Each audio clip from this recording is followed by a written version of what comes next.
Grand Rising, Grand Arrival, Grand Return, peace and blessings to the righteous and the repentant alike. I am Chief Sophia of the Americana Band of Indians, and this is a video for our MBOI Administrative Services group. I have been sharing some of the foundational videos on our general philosophy, how we handle paperwork. But I wanted to make a video where, of course, you could see I'm an actual person, and I wanted to talk a little bit about why I chose the paperwork process as a solution for tribal misclassification. And I know that there's a lot of solutions out there. People are talking about what they're doing, but I wanted to throw my perspective of why I would use administrative services, administrative paperwork process to solve the tribal misclassification problem. First and foremost, I'm from the land, okay? Nobody can take that from me. Nobody can convince me of anything otherwise. I have more than enough family background to prove that that's a true fact. And so this is not up for discussion. I don't need anybody in my comments saying you're not one of the people, whatever the case may be. I didn't ask you. So let me just say that first and foremost.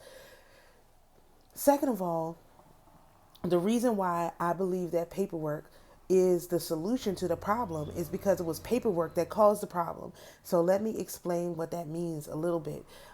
Starting in basically in the 1830s, they started sending around these ethnographers to document the native people in this country. And what happened was when they started documenting, now this is before slavery was over, right? Understand this.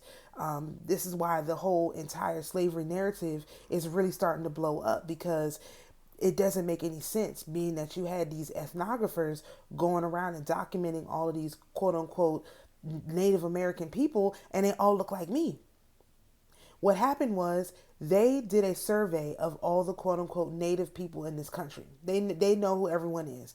It's probably at the Native American Library, which for some reason is literally in the middle of the hood in PG County. So you make sense of that, what you will.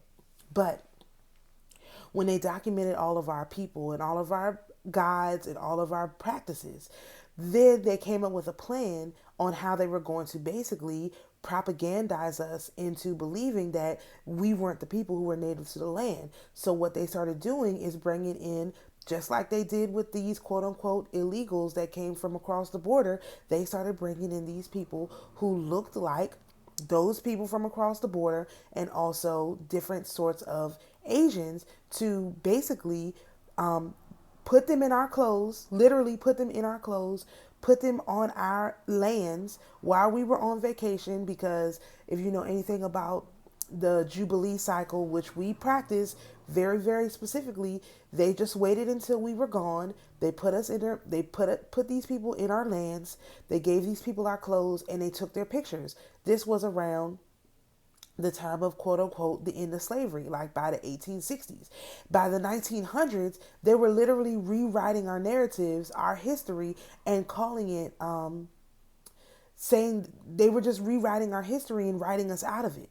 So a lot of people who are involved in tribal business and who have started tribes, they don't really understand how this came to be in the way that it's very simple. It's not complicated. It's not some giant, it is a giant conspiracy, but it doesn't have a lot of players. The players are these ethnographers, the federal government, and the characters, the race warriors they brought in from all these other countries to pretend to be us. That's the entirety of the narrative. You don't need a bunch of black magic, funny business in order to explain this. And so I wanted to make this video to break it down. It's very, very simple. And because they did it on paper, this was a paper genocide. They literally, and this is what most of the indigenous native researchers know now, they changed our classification from native to Negro to black. Some people, including my grandparents and great grandparents, were born native. Somewhere in the middle when they got married were Negroes, and by the time they died, they were black. Like, that's paper genocide. They just literally erased us on paper. We're not erased like in real life. It's just on paper. And therefore, if we're going to regain our status, first of all, I don't need anybody to tell me what my status is. That's why I started the video the way I did. I'm not asking for permission. Oh, did somebody give me permission to be a native? I didn't ask you. We'll just see who the land responds to, and that will tell the whole story, okay? Either the land responds to you or it doesn't, and the land responds to me. And therefore, I know that what I'm doing is correct. So that's the first step. Don't ask for permission. Know who you are, know whose you are, who's what God you worship, and let it be. You're not asking for permission. The second thing is correct the paperwork. A lot of people who do paperwork, they don't understand the purpose of it. The purpose of it is to correct your status, but it's not just to correct your status as a non-citizen national, because that's also correct. But it's also if you need to correct your status as a native. So that's what our tribe does. We do paperwork to help people correct their status. And so if you're interested in that kind of thing, please reach out to me. The email and all this stuff is in the description box. All right. So now that I got that part out, because it's really important to explain why we do this, let me also add this. We are not in place of other cultural tribes. Now, I have said before that I was not going to get into culture, but that is not true, because we have to get into culture because there's a part of our culture that has yet to be reinvigorated into America, and that's our culture of carnival. That is a part of our culture. There's something they do in the Caribbean. Obviously, they do it along with their independence celebrations, but that's something that we would have done in this country along with our Jubilee celebrations. And I actually believe, based on my own personal research, that we would have gone to the Caribbean, because the quote unquote slave trade that did happen was from the Black Belt, probably North Carolina, South Carolina, down to the Caribbean, and then up to the north. Like Maine, Massachusetts, that area. That was like the triangle. And you know that is true because that's the Bermuda Triangle. They literally did slave trade like across what we would call the Bermuda Triangle. And so that was what the trade was. So I'm mentioning that because it's really important to understand where we come from and how we got to this position. So since we actually weren't like brought here from Africa, maybe a few people were, but I want the viewer to keep in mind that the people who came from Africa, it would have been multiple stops because of the story of Odysseus. No sailor in their right mind lost track of the land. They had to maintain eye contact with the land. They would not go out further than they could see the land. And so there's no way that they came across the Atlantic. They can barely cross the Atlantic now. They can barely cross the Pacific. It's extremely dangerous. So they would not have taken that route. They would have taken a route that brought them from Africa up around through Europe, across through Greenland, over to Canada and down. That would be the route that they would have taken. Because they would not have lost sight of the land because of the story of Odysseus. And if you don't know that story, please go and read it. A lot of history is stored in these mythological, quote unquote, stories. So, being that the quote unquote slave route that did happen, which we do have facts for, we do have the evidence of that, was just our people being moved from the mainland to the islands to the north of the 13 colonies.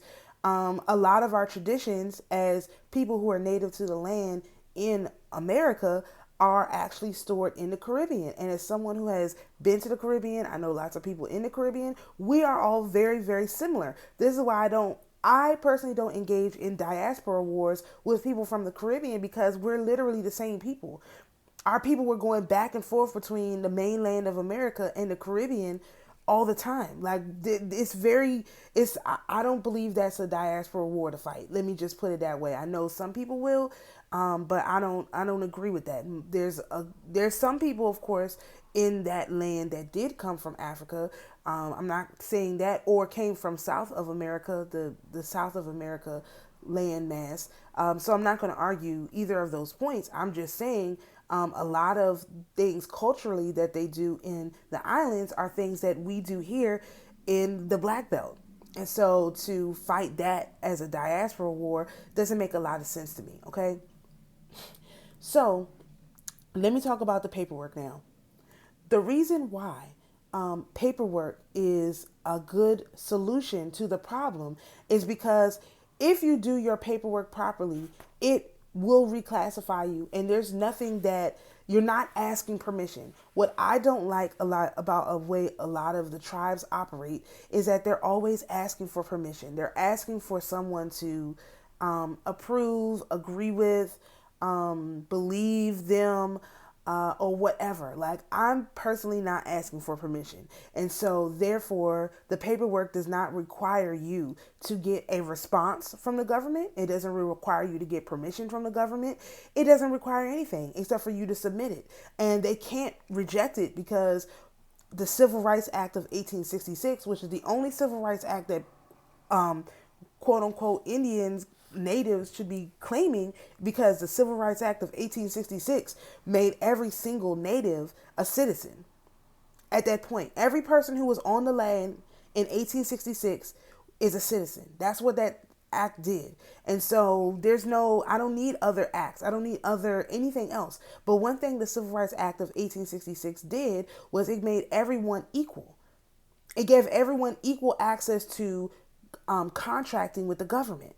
And so basically they don't have a choice but to, if you were here on this landmass in 1866, you literally have the option to adhere to this particular act. They put these other acts in here to benefit the people who weren't here in 1866. But most people who are native to the land can trace their lineage back to this land at that time. I know I can, for a fact.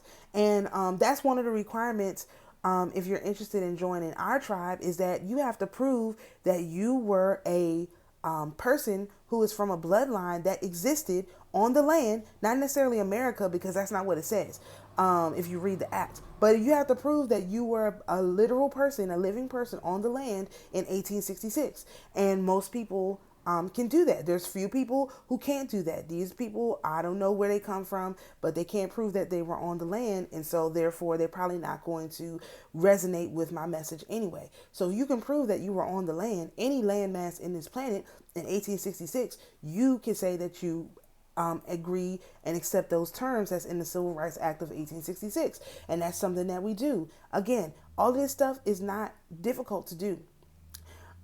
It just requires some paperwork, and it requires you to understand.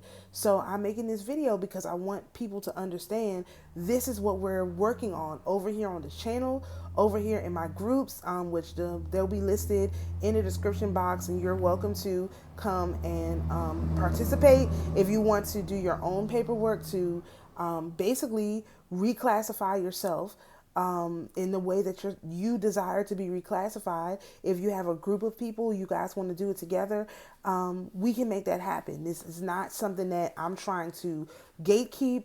I don't even have I call them toll booths. I don't even really have a toll booth up on this. It's just if you need personal assistance actually filling out paperwork, like getting the actual paperwork done, then we do have a process for helping people do the actual paperwork.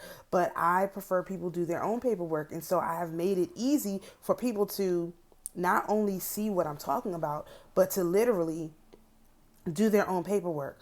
In a video that's coming soon, I'm going to address the issue of what you would put in your trust indenture.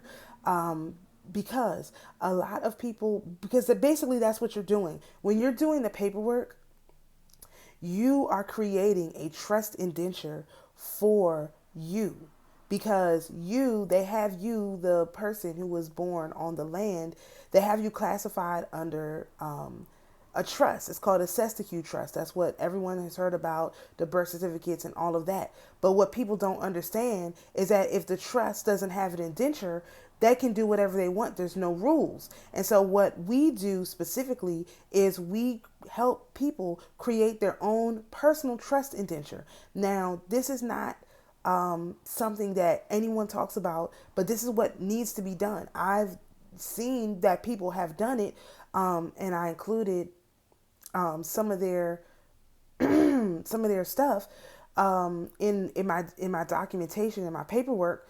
But there's not a creator talking about paperwork that's talking about creating this trust indenture. Once you have this trust indenture under your belt, you have to inform the government that, hey, this indenture, I mean, this trust, this C'esti Que Trust that you guys have, it actually does have an indenture. Here's the indenture, and you have to actually observe it. You have to follow it. And that is what we do. We literally, you're creating your trust indenture. Now is a lot of steps, and you'll see in my videos the steps that it takes to that we follow. But that doesn't mean it's it. You can always include your own documents, your own research, stuff that you've done on your own, stuff that you want to have addressed by the federal government. But all I'm saying is what I have is basically the bare minimum. You, at the bare minimum, you have to do these documents in order to make sure that they understand the point that you're trying to make with your paperwork. If you don't do all the parts, like some people don't want to do the secured creditor, but the problem with if you leave out the secured creditor, you don't have any funds on file. No matter what they say, you have to guarantee the funds. The literal secured creditor guarantees that the funds are on file. So you really do you can't skip that part and just do the other parts and think you have a complete trust indenture. Now, a lot of people are saying or would ask, like, okay, well, what success have you had, so on and so forth. This system is not designed for us to be successful. So I'm not looking for my success within the system. But what I can say is that when I move in a way that I know that if someone asks me a question about who I am as a person, what my status is as a person, that I have an actual answer. I'm not confused about what's going on. And that's what I mean when I say about how I operate. I have an actual answer. And I will be doing some Q&A. So if you have questions, leave them in the comments and I'll make videos addressing them, of course. But I have answers when people ask. So there's things that I do that other people are not necessarily like, for example, we have tribal identification. Okay. So the tribal identification is not so that I can give it to the government, because they don't have no business knowing who I am as a part of my personal private tribe unless they literally address that particular individual, and they have no reason to address that individual. So if I have a encounter in a situation where I know that it's not related to any commercial enterprise, because we're taught the government is the commercial enterprise. Okay, it's the commercial enterprise. So if I know for a fact that that's how you interact with commercial businesses, I don't use my private tribal information to interact with businesses. But just like I introduced myself on here as the chief of, the Americana Band of Indians, that's how I would address myself to other individuals in a barter-based system. So I'm automatically setting myself up to operate in a bartering-based system outside of the commercial system. And that's really what people want, but they don't understand what that means. And so that's another thing that we talk about. So I just wanted to make a video to round all of this up into one place so people can understand what we're doing. So if you're interested, again, please feel free to join. Click on the links in the bio. We have a Telegram page for our tribe. And it has a lot of information there. We'll be updating that as I see more people come in. And if you're interested in learning the paperwork, getting started with the paperwork, you can send me an email and I will direct you in how to actually be added to the proper channel for that, because that is a non-commercial channel. Therefore, I have to let people in one by one. So it's not like I'm against any of that. We do have a public group that's called No Money Grow Money, and that's literally where we would be talking about the financial processes in general. And That's not super active right now, but there's a lot of information that's already in there you can go back and use as a resource. So if any of this is interesting to you, please reach out to me. Again, thank you so much for joining us, and we'll see you in the next video.